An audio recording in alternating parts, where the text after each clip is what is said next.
성경 민수기서 3장 14절에서 39절입니다. 오늘 본문에도 레위 지파의 이야기가 계속됩니다. 레위는 야곱의 12아들 가운데 세 번째 아들이죠.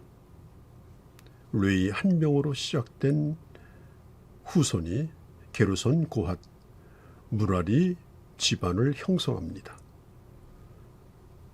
고핫 자손 중에서 아론과 미리암과 모세가 나옵니다. 모세의 집안은 고핫 자손의 소속이 되어 있었지만 이 모세의 집안은 특별히 제사장 계열로 분류를 하고 그 다음에 나머지 고핫 자손은 다른 두 자손과 함께 하나님의 성막을 돌보는 일을 하게 되었습니다. 이 모세의 후손인 이 형제인 아론, 그 아론의 아들 4명이 제사장의 일을 이어받습니다. 두 아들은 제사장의 일을 시작하자마자 하나님의 성소에서 다른 불을 가지고 일을 하려고 하다가 그 자리에서 죽습니다. 그리고 나머지 두 아들이 제사장직을 물려받게 되어지죠. 그 이후로 성전 시대를 맞이하여 다윗의 때에는 사독의 집안에서 제사장이 나오게 되어지고 그리고 예수님 시대는 사두개인의 집안에서 제사장이 나오게 되었습니다. 고핫 자손은 성막 가운데도 성소와 지성소 안에 있는 것들, 법궤, 진설병, 또 촛대, 떡상, 향단 이런 것들을 관리했습니다. 또 게르손 족속은 성막 안에 있는 다른 기구를 관리했고 그리고 무라리 자손은 그 성막 밖에 보이는 텐트 그리고 말뚝, 널판지 그 외에 많은 부속품들을 관리를 했습니다. 그리고 모세의 자손들은 제사를 드리는 일만 감당을 했습니다. 자, 하나님께서는 이 레위 지파를 바로 나의 기업이다 이렇게 말씀을 했죠. 물론 다른 지파도 다 하나님의 것이지만 특별히 레위 지파를 구별하시고 그 다음에 소유권을 주장하셨습니다. 사랑하는 성도 여러분, 우리는 다 레위 지파 사람들입니다. 그리고 고핫 자손 중에서도 왕 같은 제사장으로 삼은 자들입니다. 우리의 신분은 그만큼 중요한 것입니다. 우리가 가지고 있는 신분이 얼마나 놀라운가 하는 것을 안다면 우리는 그 신분에 맞는 삶을 살기를 열망하게 될 것입니다. 자, 오늘 레위에 대한 이야기를 좀 더 드립니다. 레위는 야곱의 셋째 아들이죠. 창세기 49장에 보면 야곱이 12아들들을 축복을 하는 가운데 특별히 이 레위의 집에 대하여 기도할 때 축복 기도라고 할 수 없는 도저히 저주의 기도만 합니다.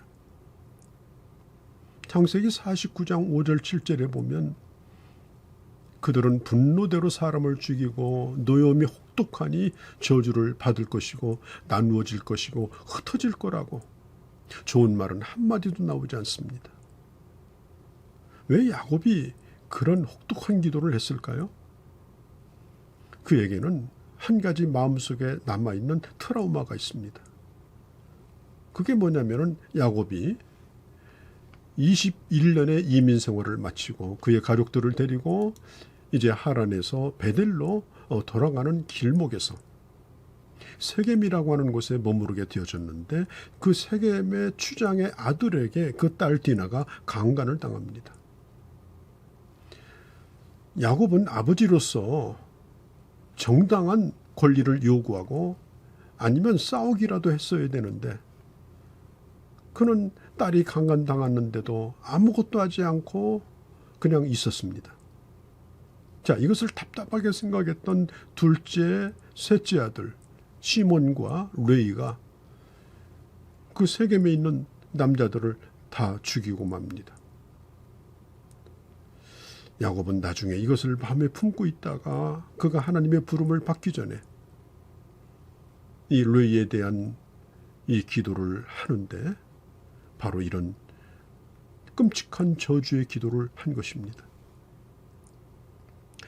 자, 그런데 도대체 그 아버지가 이렇게 기도했는데 이 운명이 과연 바뀔 수 있을까요? 그러나 우리 하나님은 진노 중에도 긍휼을 잊지 않으시는 하나님이십니다.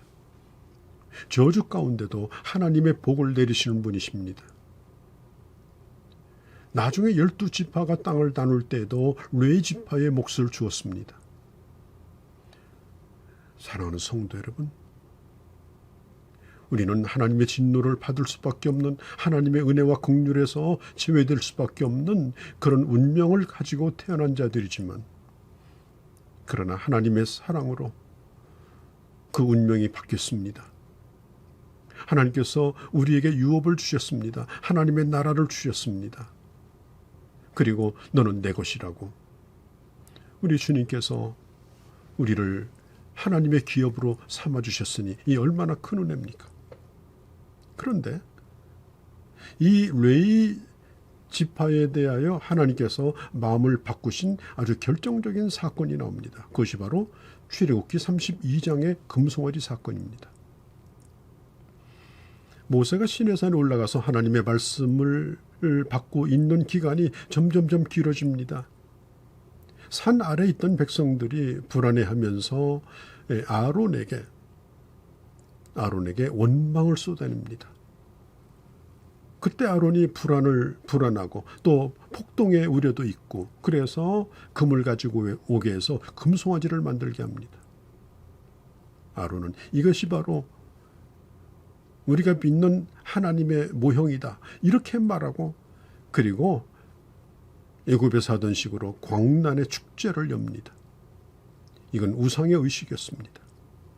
성경에 보면 뛰놀더라, 말씀을 가지고 내려왔던 모세가 이것을 목격합니다.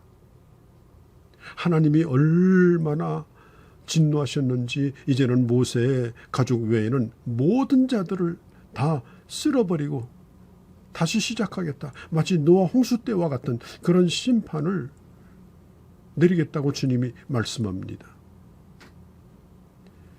그러나 하나님께서는 모세보다도 더 진노하셨지만은 진노 중에도 긍휼을 잊지 아니하시고 일부분만 죽이십니다.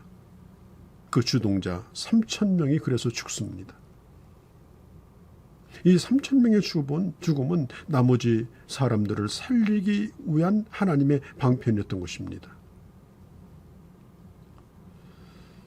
하나님께서 누구든지 하나님 편에 서는 자가 있으면 나와라.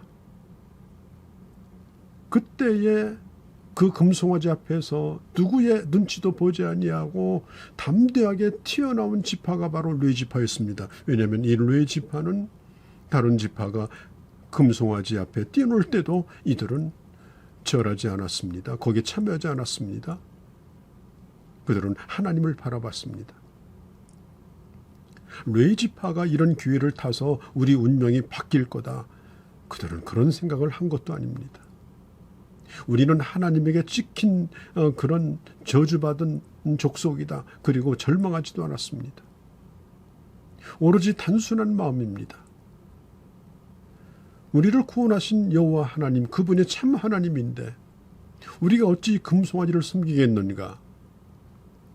그들은 그런 단순한 마음으로, 하나님을 사랑하는 마음으로 그들은 무릎을 꿇지 않았던 것입니다. 그들의 이 믿음이 바로 저주를 축복으로 바꾸게 되어집니다.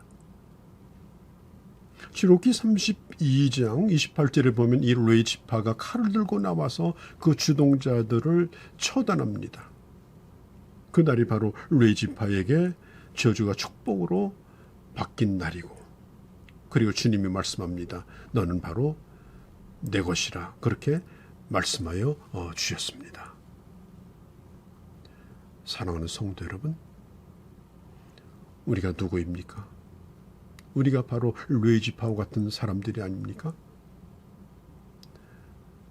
하나님과 상관없이 본질상 진노의 자식이었던 우리를 예수 그리스도 안에서 그 풍성한 은혜로 말미암아 오직 믿음으로 우리를 구원하여 주셨고, 그리고 하나님의 교회에 봉사하며 섬기며 주님의 교회를 성령님과 함께 세워나가는 동역자로 주님이 우리를 불러 주셨습니다. 너는 내게 속한 자다. 너는 나에게 바쳐진 자다. 너는 내 것이라. 오늘도 하나님은 우리를 성별하셔서 주님의 크신 팔로 우리를 끌어당기시고 우리를 품으실 뿐 아니라 우리를 써가시는 이 은혜에 감사하며 이 레위지파 의식, 제사장의 의식을 가지고 살아가는 그런 우리가 되어주시기를 바랍니다.